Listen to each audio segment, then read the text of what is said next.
ബഹുമാനപ്പെട്ട ഇബ്നു ഹജർ അൽ തങ്ങൾ 4 കാര്യങ്ങളെ നല്ലതായിട്ട് പരിചയപ്പെടുത്തുന്നുണ്ട്. എന്നാൽ അതിൻ്റെ കൂടെ തന്നെ മറ്റു 4 കാര്യങ്ങൾ വളരെ നല്ല കാര്യമായിട്ട് പരിചയപ്പെടുത്തുന്നുണ്ട്. വളരെ രസകരമായ രൂപത്തിലാണ് അദ്ദേഹത്തിൻ്റെ ശിഷ്യന്മാർക്ക് ഉപദേശം കൊടുക്കുന്നത്.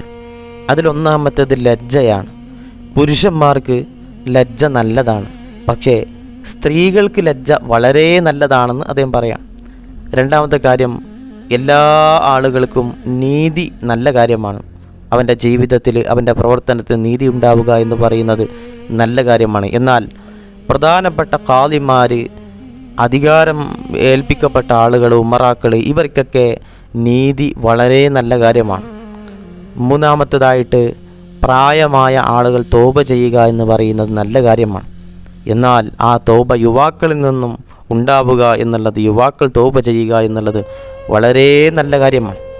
നാലാമത്തേതായിട്ട് അദ്ദേഹം പറയുന്നത്, പണക്കാരായിട്ടുള്ള ആളുകൾ പാവങ്ങളെ സഹായിക്കുക, അവരുടെ ഭാഗത്തു നിന്നും സംഭാവനകൾ ഉണ്ടാവുക, സ്വതക്കകൾ ഉണ്ടാവുക എന്നുള്ളത് നല്ല കാര്യമാണ്.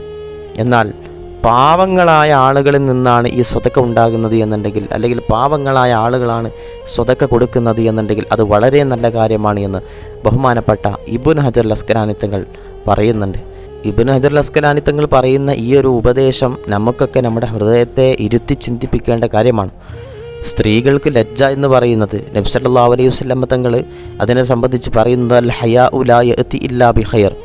ഹയാ ഉണ്ടാവുക എന്നുള്ളത്, ലജ്ജ ഉണ്ടാവുക എന്നുള്ളത് അത് ഖൈറിനെ മാത്രമേ കൊണ്ടെത്തിക്കുകയുള്ളൂ എന്ന് മുത്തു മുസ്തഫ സല്ലല്ലാഹു അലൈഹി വസല്ലം. ലജ്ജ ഉണ്ടാവുക എന്നുള്ളത് വളരെ നല്ല കാര്യമാണ്. ലജ്ജ ഉള്ളത് കൊണ്ട് ഒരാൾക്ക് ഒരിക്കലും ഒരു ഉപദ്രവമോ മോശമായ ഒരു അനുഭവമോ ഒരിക്കലും ഉണ്ടാകില്ല എന്നാണ്. അത് സ്ത്രീകൾക്കാകുമ്പോൾ അത് പ്രത്യേകിച്ചും ആ സ്ത്രീത്വത്തിന് വളരെ മഹത്വം ലഭിക്കുമെന്നാണ് മനസ്സിലാക്കപ്പെടുന്നതൊക്കെ. അതായത് ഒരു സ്ത്രീ ലജ്ജ കാണിക്കുക എന്ന് പറയുമ്പോൾ തന്നെ അതിൽ ആ സ്ത്രീയുടെ മഹത്വമാണ് നമുക്ക് മനസ്സിലാക്കാൻ കഴിയുക.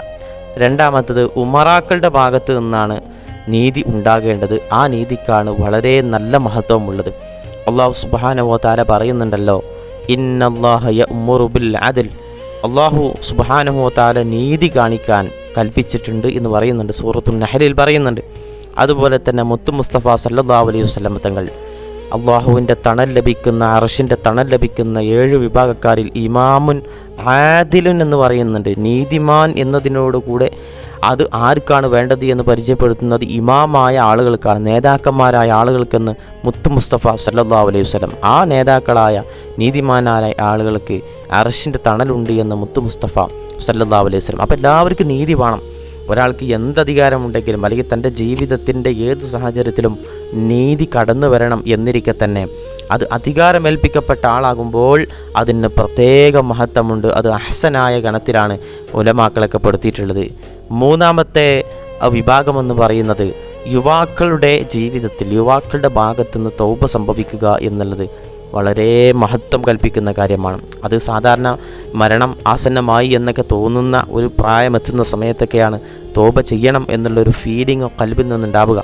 എന്നാൽ യുവാക്കൾ അവരുടെ യൗവനത്തിൻ്റെ ആ തിളപ്പിൻ്റെ പ്രായത്ത് സ്വാഭാവികമായിട്ടും ഇനിയും സമയമുണ്ടല്ലോ എന്ന് പറയുന്ന ആ മോശം ചിന്ത വരുമ്പോൾ അവൻ തൗബയൊന്നും ചെയ്യില്ല. എന്നാൽ യുവാക്കളായ ആളുകൾ തൗബ ചെയ്തുകൊണ്ട് അള്ളാഹുവിലേക്ക് മടങ്ങുക എന്നുള്ളത് വളരെ നല്ല കാര്യമെന്നാണ് അദ്ദേഹം പറയുന്നത്. നമുക്കറിയാം, അർശിൻ്റെ തണൽ ലഭിക്കുന്ന 7 വിഭാഗക്കാരിൽ ഇമാമുൻ ആദിലിൻ്റെ കൂടെ കണക്കാക്കപ്പെടുന്നതാണ് വശാബുൻ നശഅ ഫി ഇബാദത്തില്ലാ. അള്ളാഹ്ക്ക് ഇബാദത്ത് ചെയ്തുകൊണ്ട് ഇവർക്കും അർശിൻ്റെ തണലുണ്ട് എന്ന് മുത്തു മുസ്തഫ സല്ലല്ലാഹു അലൈഹി വസല്ലം. നമുക്കറിയാം, യൗവനപ്രായമെന്ന് പറയുന്നത് ബലത്തിൻ്റെ ഒരു പ്രായമാണ്. എല്ലാവിധ ശേഷിയും ലഭിക്കപ്പെടുന്ന ഒരു പ്രായമാണ്. ആ സമയത്ത് സ്വാഭാവികമായിട്ടും ശൈത്താനിൻ്റെ വശീകരണം കൂടിയ ഒരു പ്രായമായതുകൊണ്ട് തന്നെ ആ ശൈത്താൻ ശത്രുവാണ് എന്നുള്ള ഉറപ്പുള്ള വിശ്വാസത്തോടു കൂടിയിട്ട് തെറ്റ് ചെയ്തു പോയിട്ടുണ്ടെങ്കിൽ പോലും തൗബ ചെയ്യാനുള്ള ഒരു മനോസ്ഥിതി ഒരു യുവാവായ ഒരുത്തൻ കാണിക്കുക എന്ന് പറയുന്നത് വളരെ നല്ല കാര്യമെന്നാണ് പണ്ഡിതന്മാർ രേഖപ്പെടുത്തുന്നത്. ആ ഒരു യൗവനകാലം അത് പള്ളിയുമായിട്ടും ഹൃദയബന്ധം ഉണ്ടാക്കണം, നാടുമായിട്ട് നല്ല ബന്ധങ്ങൾ ഉണ്ടാക്കണം, നാട്ടുകാരെ പറയിപ്പിക്കാത്ത രൂപത്തിൽ നല്ല ഒരു യുവാവായിട്ട്, തൗബ ചെയ്യുന്ന യുവാവായിട്ട് മാറുക എന്നുള്ളതാണ് ഒരു യുവാവായ ഒരാളെ സംബന്ധിച്ച് അവൻ്റെ വിജയമെന്ന് പറയുന്നത്. നാലാമത്തെ കാര്യമായിട്ട് എണ്ണിയത് പാവപ്പെട്ടവന് കൊടുക്കുന്ന ധർമ്മം. അതിന് വളരെ മഹത്വമുണ്ട് എന്നാണ്. പാവങ്ങളായ ആൾ, നമുക്കറിയാം, നയാ പൈസ കയ്യിലില്ല. പണക്കാരായ ആളുകൾക്ക് കയ്യിൽ ക്യാഷ് ഉണ്ട്. ആ ക്യാഷ് സ്വാഭാവികമായിട്ടും കൊടുക്കപ്പെടണം. അള്ളാഹിൻ്റെ കൽപ്പനയുണ്ടല്ലോ, മാത്രമല്ല അള്ളാഹ് പറഞ്ഞു വമിമ്മാ റസഖ്നാഹും യുൻഫിഖൂൻ എന്നുള്ളത് അവർ പരിചയപ്പെടുത്തിയിട്ടുണ്ട്. ഞാൻ നൽകിയ മുതലിൽ നിന്നാണ് നിങ്ങൾ ധർമ്മം കൊടുക്കേണ്ടത്, വേറെ നിങ്ങളുടേതായ മുതലിൽ നിന്ന് കൊടുക്കേണ്ട എന്ന ഒരു ശൈലി അള്ളാഹ് ഉപയോഗിക്കുന്നുണ്ട്. അതായത് പണക്കാർക്ക് പണമുണ്ടെങ്കിൽ പണം കൊടുക്കാൻ പറ്റും, പാവങ്ങളായ ആളുകൾ എവിടെ നിന്ന് എടുത്തു കൊടുക്കും? നമുക്കറിയാം നബി സല്ലല്ലാഹു അലൈഹി വസല്ലം തങ്ങളുടെ സ്വഹാബാക്കളുടെ ചരിത്രമൊക്കെ നമുക്കറിയാം. ഒന്നുമില്ലാതെ പട്ടിണിയിൽ കിടന്നുകൊണ്ട് ജീവിക്കുന്ന സ്വഹാബാക്കൾ റസൂൽ സല്ലല്ലാഹു അലൈഹി വസല്ലം തങ്ങളോട് ആശങ്ക പങ്കുവെക്കുമ്പോൾ റസൂൽ പറയുന്നുണ്ട്, ഉള്ളതിൽ നിന്ന് കൊടുക്കുക. പാവങ്ങളായ ആളുകൾക്ക് സാന്ത്വനത്തിൻ്റെ വചനമായിട്ട് പറയുന്നത്, പാവങ്ങൾ എത്രയാണ് കൊടുക്കുന്നത് അതിൻ്റെ ഇരട്ടി ഇരട്ടി ഇരട്ടി പ്രതിഫലം അവൻക്ക് എഴുതപ്പെടും. അവൻ്റെ മനസ്സുകൊണ്ട് നല്ല ഒരു സമീപനം കാണിച്ചാൽ പോലും അവൻക്കതിന് കൂലി നൽകപ്പെടുമെന്ന് മുത്തു മുസ്തഫ സല്ലല്ലാഹു അലൈഹി വസല്ലം. പാവങ്ങളായ ആളുകൾക്ക് കൊടുക്കാൻ ബുദ്ധിമുട്ടാണ്, പക്ഷേ തൻ്റെ കയ്യിൽ കുറഞ്ഞത് ഉള്ളൂ എന്നുണ്ടെങ്കിൽ പോലും ആ കുറഞ്ഞതിൽ സംതൃപ്തി കാണിച്ചുകൊണ്ട് ആ കുറഞ്ഞതിൽ നിന്ന് വല്ലതും കൊടുത്താൽ അവർക്ക് പ്രതിഫലമുണ്ട് എന്നാണ് ഈ ഒരു വിശുദ്ധമായിട്ടുള്ള ഈ ഒരു വചനത്തിൽ നിന്ന് മനസ്സിലാക്കുന്നത്. മുത്തു മുസ്തഫ സല്ലല്ലാഹു അലൈഹി വസല്ലം തങ്ങളുടെ ജീവിതത്തിൽ നിന്നും അതാണ് മനസ്സിലാക്കുന്നത്. ഒന്നുമില്ലാത്ത ഒരു പ്രായത്തിൽ പോലും നമുക്കറിയാം, ആയിഷ ബീവിയുടെ കഥയൊക്കെ നമുക്കറിയാം. ആയിഷ ബീവിയുടെ വീട്ടിലേക്ക് ഒരു അമ്മയും 2 കുഞ്ഞുങ്ങളും വന്ന സമയത്ത് വീട്ടിലൊന്നുമില്ലായിരുന്നു. ആയിഷ ബീവിയുടെ വീട്ടിൽ ഉമ്മഹാത്തുൽ മുഅ്മിനീങ്ങളിൽ വളരെ സ്ഥാനം ലഭിക്കപ്പെട്ട ആയിഷ ബീവിയുടെ വീട്ടിൽ ഭക്ഷണത്തിന് പോലും സാധ്യതകളില്ല. അങ്ങനെയുള്ള ആയിഷ ബീവി അടുക്കളയിലും മറ്റുള്ള എല്ലാ ഇടങ്ങളിലും തപ്പി അവസാനം കിട്ടിയത് 3 ഈത്തപ്പഴം മാത്രമാണ്.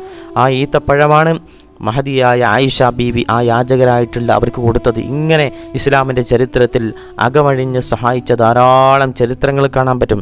നബി സല്ലല്ലാഹു അലൈഹി വസല്ലം തങ്ങളുടെ ഭാര്യമാരടക്കം നമുക്ക് മാതൃകയാണ്, സ്വഹാബത്തടക്കം നമുക്ക് മാതൃകയാണ്. എത്രയോ സ്വഹാബത്ത് തനിക്കുള്ളതെല്ലാം അള്ളാഹുവിനും റസൂലിനും വേണ്ടി ഉഴിഞ്ഞിട്ടവരായിരുന്നു. ഇങ്ങനെ ഒന്നുമില്ലാത്തവർ ചെയ്യുന്ന ധർമ്മമുണ്ടല്ലോ, അത് വളരെ നല്ല കാര്യമാണ്. പൈസക്കാർ എന്തായാലും കൊടുക്കും, അത് നല്ലതാണ്. എന്നാൽ അതിനേക്കാളും മികച്ച വളരെ നല്ല കാര്യം ഒന്നുമില്ലാത്തവർ കൊടുക്കുന്ന സംഭാവനയാണ് എന്ന് നമുക്ക് ഇതിൽ നിന്ന് മനസ്സിലാക്കാൻ പറ്റും.